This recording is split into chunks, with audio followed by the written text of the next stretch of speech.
yourself, right?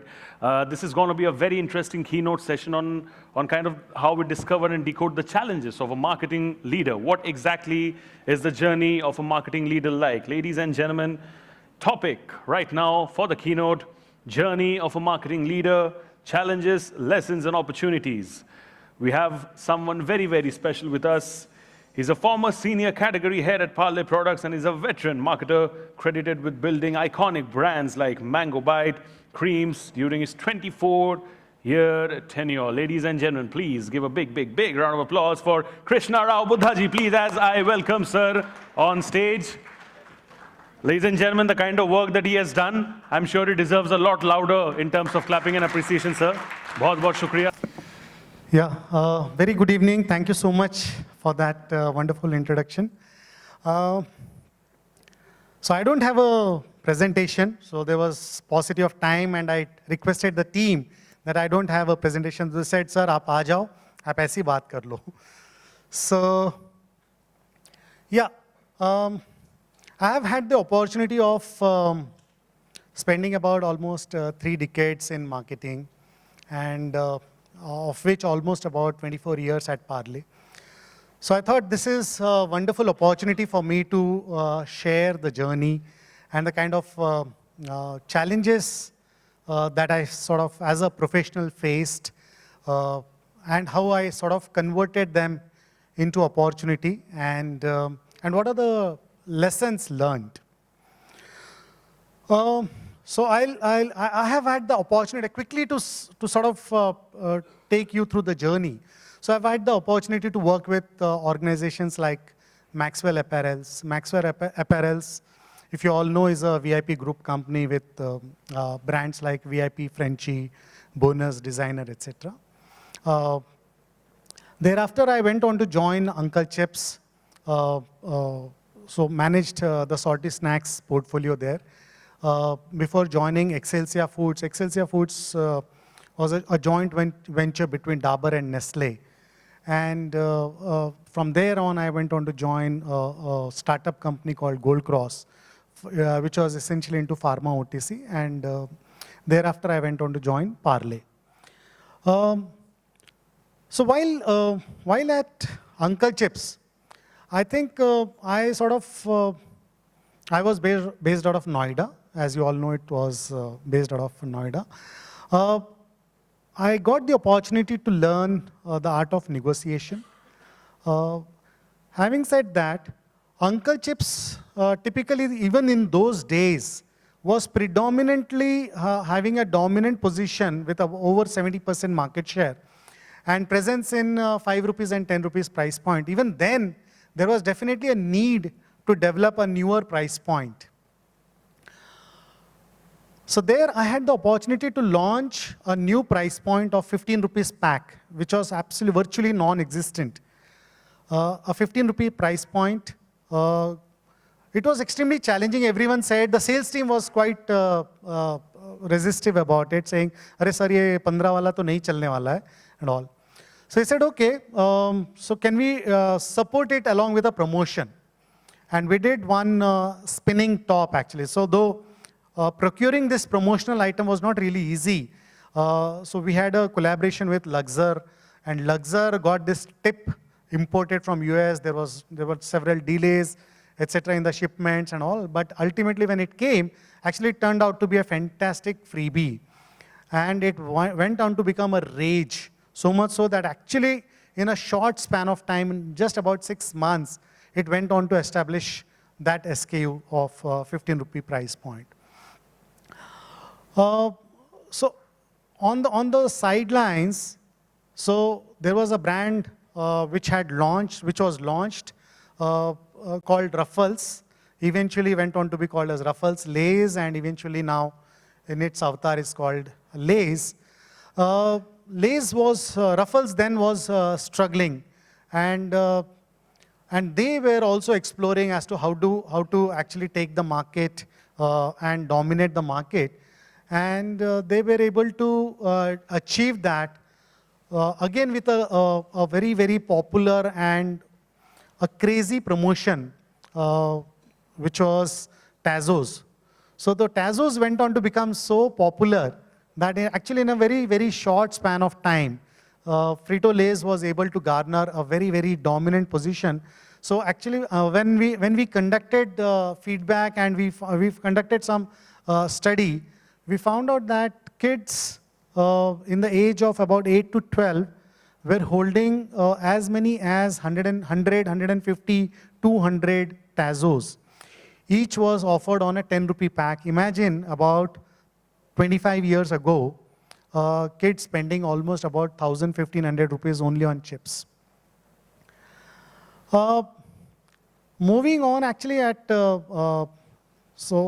Parle, we were facing a challenge of having a very non-existent position in cream biscuits segment. So though Parle is extremely dominant in certain categories like glucose biscuits, crackers, and sweet and salt, salty biscuits like Crack Jack, Monaco and all. And, but in cream biscuits, there was a dominant player in Britannia with a brand called Cream Treat. Now in its new avatar, it's called Treat. Treat was a very, very strong brand. And actually, that was the only national player available.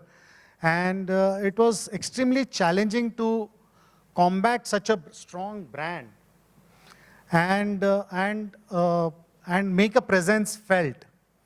So Parle, actually at Parle we had launched a rectangular shaped biscuits. Typically cream biscuits are round in shape, but we decided the other way and we said, okay, because we have glucose dominance, can we look at having sandwiches or cream biscuits in rectangular shape? And actually, so it did not work. We sort of, it bombed. We had several feedback saying that no, rectangular biscuit hota nahi hai, cream biscuit to keval round hi hota hai and all that. And ye sabun ki tikya jaisa lag raha hai and things like that. So we said, okay, we refurbished it. We sort of went back to the drawing table, rejigged a few things, and we launched. So the price point there was 7 rupees. And we said, okay, how about launching this same 100 gram for 5 rupee price point? This was way back in 2001. And there was no looking back. So in a span of, at the end of first year itself, we clocked about 1,000 tons. Britannia then that time, all the creams put together, including the bourbon and fruit creams and Jim Jam put together, was doing about 2,200 tons. And at the end of first year itself, we were able to clock 1,000 tons. At the end of fourth year, we touched about 10,000 tons. So that's the kind of journey. So I'm saying India is an extremely price-sensitive market. So similar is the story of another cookie brand called 2020. So which is again dominated by competition brand Good Day. And Parle made several attempts to make inroads into the cookie segment. So there were actually about 7 failed attempts before they hit it well and strong. So they tried to launch it under hide and seek cookies. Choco chips is separate. I'm talking about butter cookies and cashew cookies. Didn't work. They called it Parle cookies. They called it Galaxy cookies. They called it Mayfair cookies. They called it Crunchy Munchy and many others. But eventually, 2007, the Indian team won the first ever T20 World Cup. And the chairman suggested, how about calling this brand as 2020? And sort of rest is history. So again, in a span of probably by the end of the third year, 2020 clocked almost about 10,000 tons and has gone on to become almost now, it's almost about close to about 1,500 crore brand. So I'm saying, India, so these two categories, creams and cookies, were actually looked as very, very aspirational categories. Generally, they were expected Generally, they were expected to be consumed only when guests came at home. So, कि भाई offer किया है cookies और cream biscuits, तो कुछ बच गए तो मेरे लिए. Otherwise, they were seen as a very premium aspirational categories. And Parle actually gave and bought it in the reach of the masses. So all this while, consumers were actually having a lot more of glucose biscuits, and here Parle came with such offerings to give options of cream biscuits and cookies as well. Yet another aspect is of Kacha Mango Bite. So we spoke about Mango Bite earlier. So Mango Bite went on to become stagnant, and we said, क्या करना है यार इसको आगे बढ़ाने के लिए? How do we take it forward? And there was a brainstorming session. We spoke about, can we look at having assorted flavors of mango? So we know there are almost about 400 varieties of mangoes.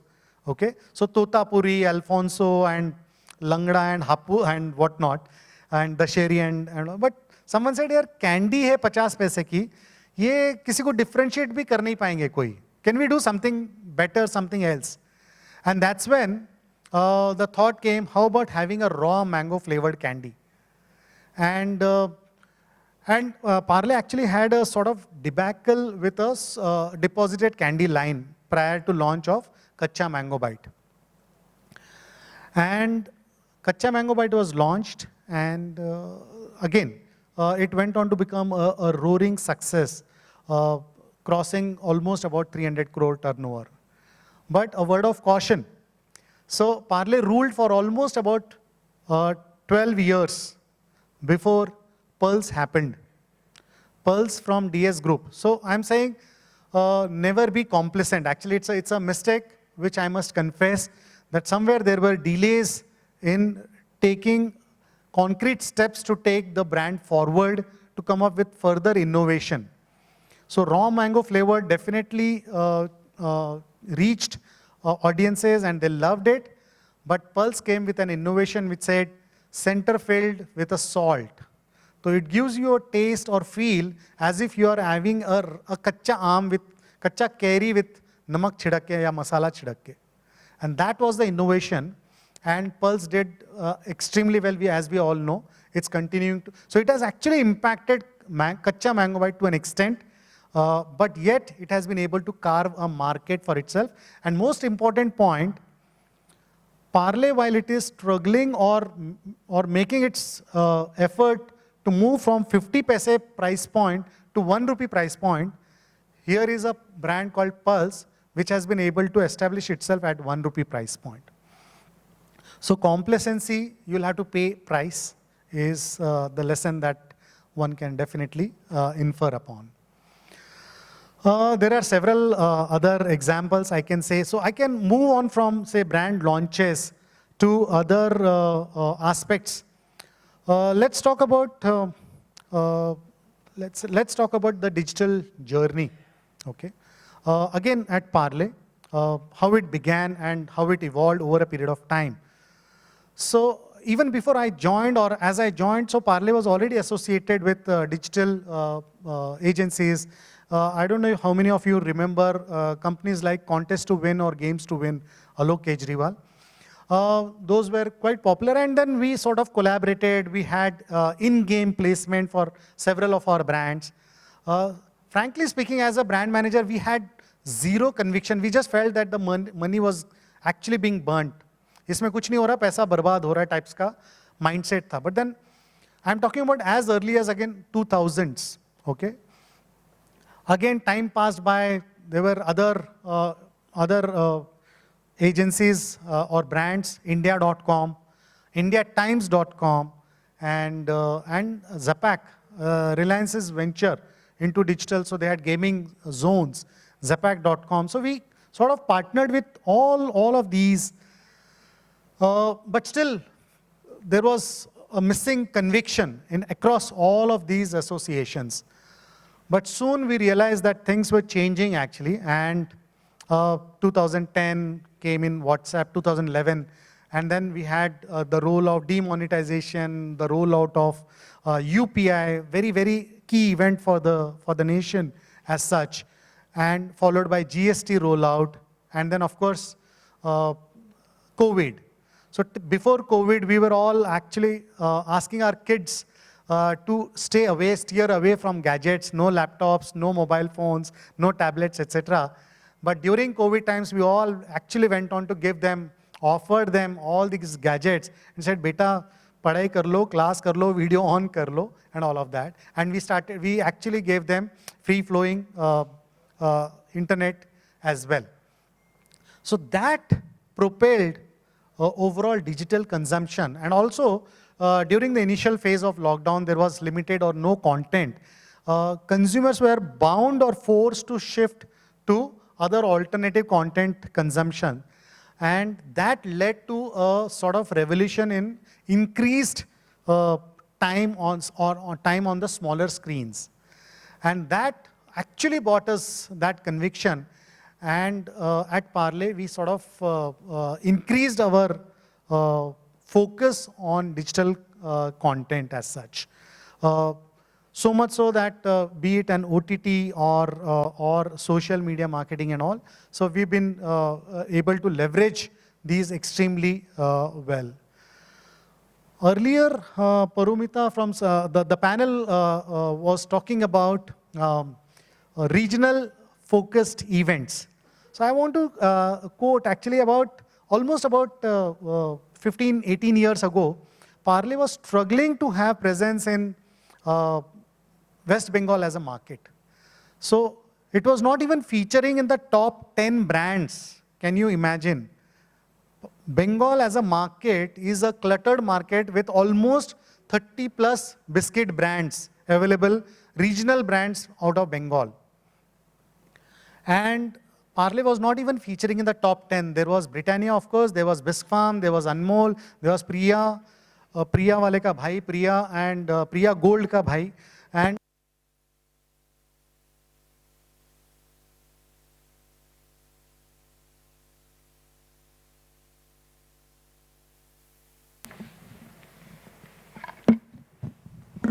yeah, and so many brands. And that's when we felt, how do we make inroads into Bengal as a market? So that was the challenge. And agencies, we talked about indie agencies. Agencies came, suggested, sir, Durga Puja kar lo, ho jayega. When we actually looked at Durga Puja and all, so we said, Arey yaar, this is crazy. This is like a different world. Alag level pe hai ye sab. So we cannot actually participate in these. So kuch to hona chahiye. Here we'll get lost because itna zyada clutter hai ki we'll get lost. We need to do something. And again, one small indie agency actually sort of came up with a plan which said, sir, Bengal is a land where there are a lot of pujas being celebrated. Almost har mahine mein ek puja ho jata hai ghar mein. So after Durga Puja, can we look at sort of celebrating Saraswati Puja? And we said, okay, kya hota hai Saraswati Puja mein? So schools mein, typically government schools and all, they celebrate Saraswati Puja. It's like a teamwork. 8th and 9th standard children, they sort of come together as a team and they celebrate Saraswati Puja. Saraswati Puja. It's like self-contributory kinds, and 10th walon ka board वगैरह होता है. Typically, it falls in end of Jan, Feb kind of a timeline. And as a result, so 8th, 9th children, they do it. And we said, okay. So we actually ran this event for almost about 15 years, where we went to 100 schools in the beginning, only in Kolkata. From there on, we expanded to about more than 600 schools across Bengal. And this was like free participation, and we rewarded them with cash prizes and ensured from the principals that this money was being utilized for the upliftment of the school facilities or amenities rather. So किसी को अगर एक computer लेना है तो we are giving like first prize 1 lakh रुपया, second prize 75,000, and so on and so forth, and all of that. So we ran that and we got that content. We had a award distribution ceremony and all. We captured that 3-hour event, 3 to 4 hour event, edited to 1 hour, and we put it on Star Jolsha or Zee Bangla, etc. And we got great viewership. And this went on to become an extremely popular event. So we ran this for about 15 years, and that helped us gain emotional connect with the audiences in Bengal. And simultaneously, as we were doing Saraswati Puja, we also, during the 7th, 8th year of running, we also onboarded Durga Puja presence, massive presence for Durga Puja pandals and all. And we do have significant presence in events like, regional events like Bihu and many other events. And yeah, so that's typically what I wanted to share, I think. So I'm getting a signal that my time is up here. And yeah, I think I'll just conclude there. Thank you so much. Humble apologies, sir. I'll request you to please kindly wait on stage. It's a limited time frame. दिन में 24 घंटे ही होते. So thank you so much. What I'm going to do is I'm going to be calling up on stage Mr. Tarandeep Sekhon over here to give away the token of appreciation to our esteemed speaker, Mr. Tarandeep Singh Sekhon, ladies and gentlemen, CBO, Kidzania, and somebody whom I have known very well for such a long time. Good to see you. Give a big round of applause for Mr. Tarandeep, please, ladies and gentlemen. Can we have the token of appreciation on stage, please? Do we have the token of appreciation over here? Thank you.